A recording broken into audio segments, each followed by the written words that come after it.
Bienvenue dans cette nouvelle vidéo.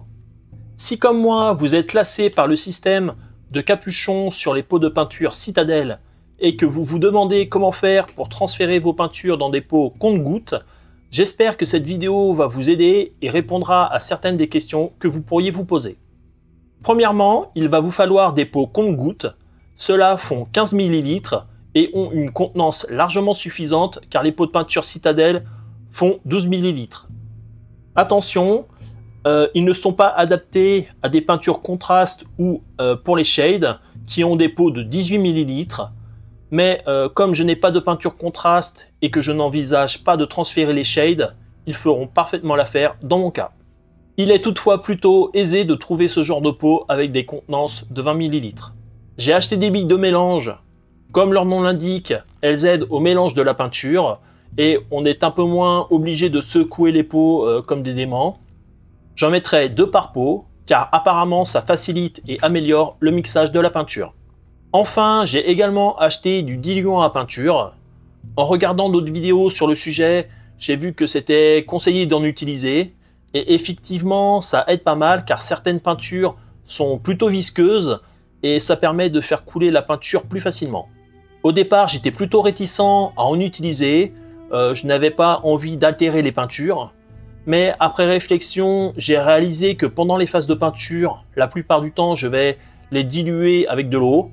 Donc, quelques gouttes de diluant pour aider sur la quantité de peinture qu'il y a dans les pots, ce n'était pas si grave que ça. Je vais laisser dans la description des liens vers ces produits.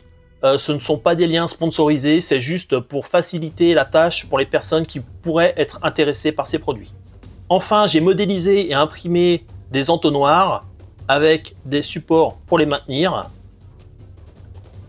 Il y a 2 versions pour les entonnoirs, car après mes premiers essais, j'ai trouvé que parfois la peinture ne coulait pas bien. Comme je l'ai dit, certaines peintures sont vraiment épaisses et donc que le trou d'évacuation n'était pas suffisamment grand. J'ai fait une seconde version en augmentant simplement le diamètre.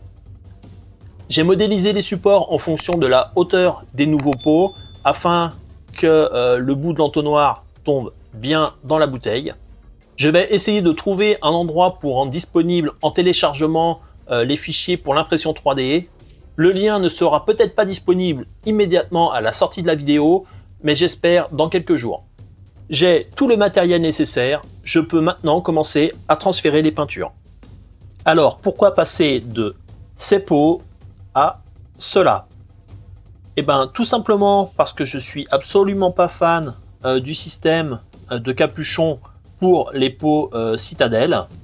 J'ai déjà transféré ces 2 pots de peinture et donc on peut voir sur mon plan de travail que j'ai des morceaux de peinture sèche. Alors là pour le Screamer Pink et là pour le Moonford Brown.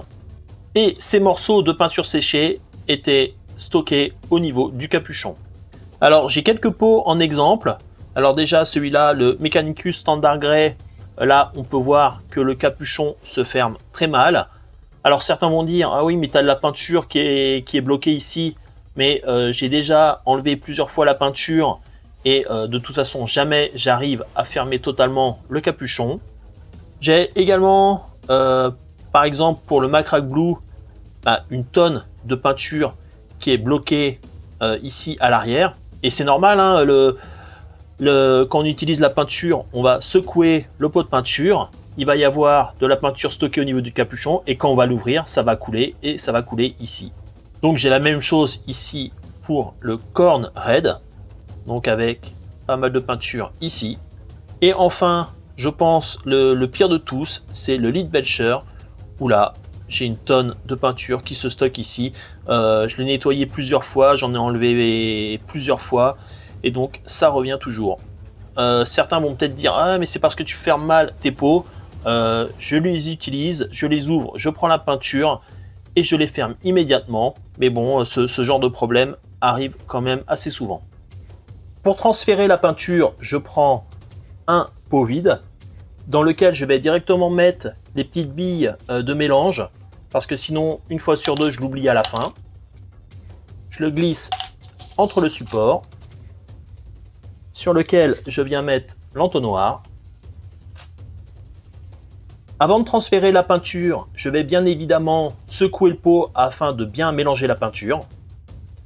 Je viens ensuite vider la peinture tout en maintenant le capuchon afin que celui-ci ne retombe pas quand je vais verser la peinture.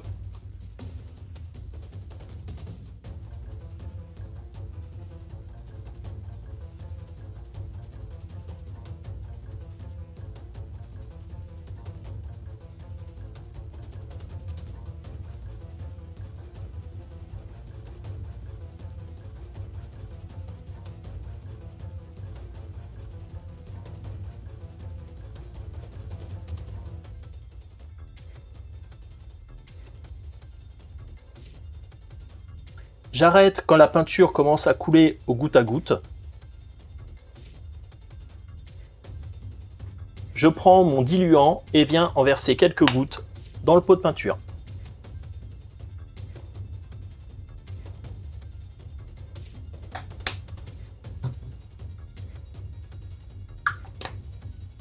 Je mélange à nouveau. Une fois bien mélangé, je viens essayer de récupérer le plus de peinture possible au niveau du capuchon.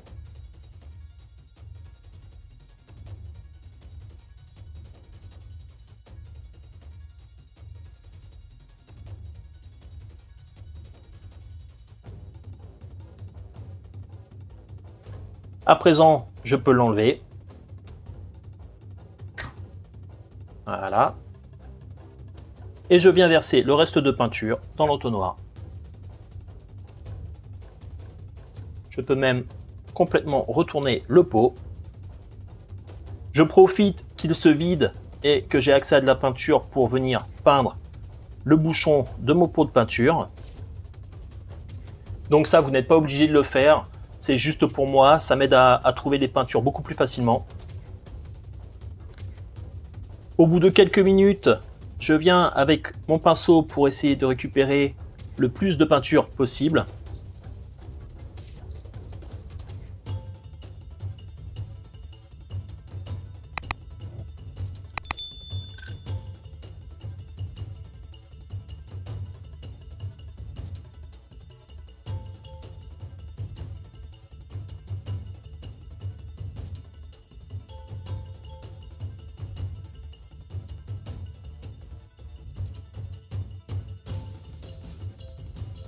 Je peux également venir frotter sur les rebords de l'entonnoir, car à certains endroits, la peinture peut stagner un petit peu.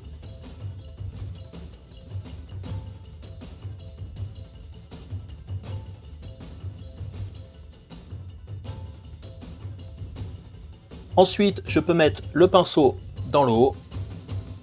L'entonnoir va le rejoindre. Je retire le support.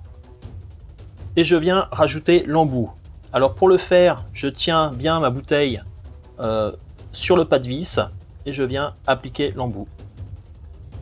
Alors je fais comme ceci parce que si votre bouteille est posée sur votre bureau et que vous venez appuyer l'embout trop fort, il se peut que le plastique se torde à ce niveau-là. Donc voilà, en tenant la bouteille par le pas de vis, vous êtes sûr que ça ne va pas tordre. Je peux venir rajouter le bouchon.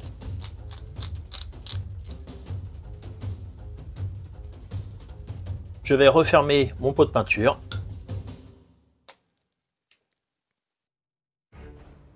La dernière étape, c'est de décoller l'étiquette. Alors honnêtement, ça se fait plutôt bien. J'étais surpris. Je pensais que ça allait être plus délicat que ça à faire.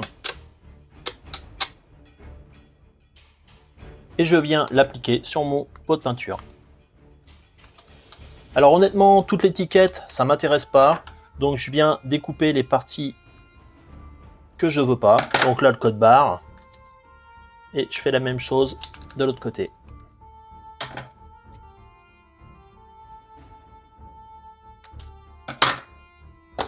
Oups.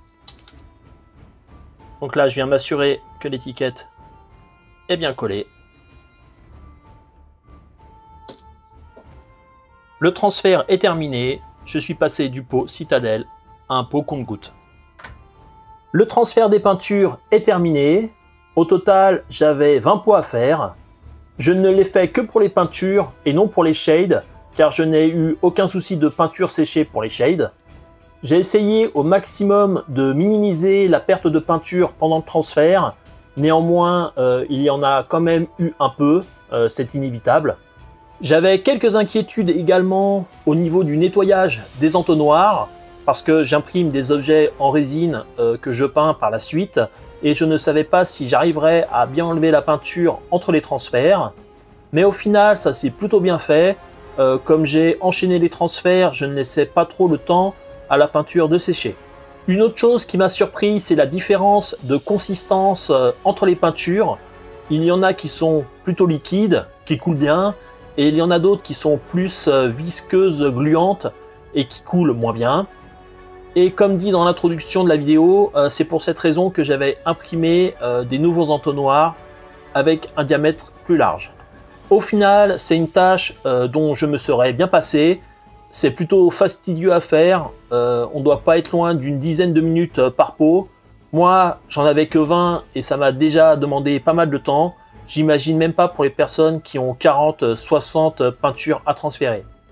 Mais bon, j'en avais vraiment trop marre de la peinture séchée au niveau des capuchons.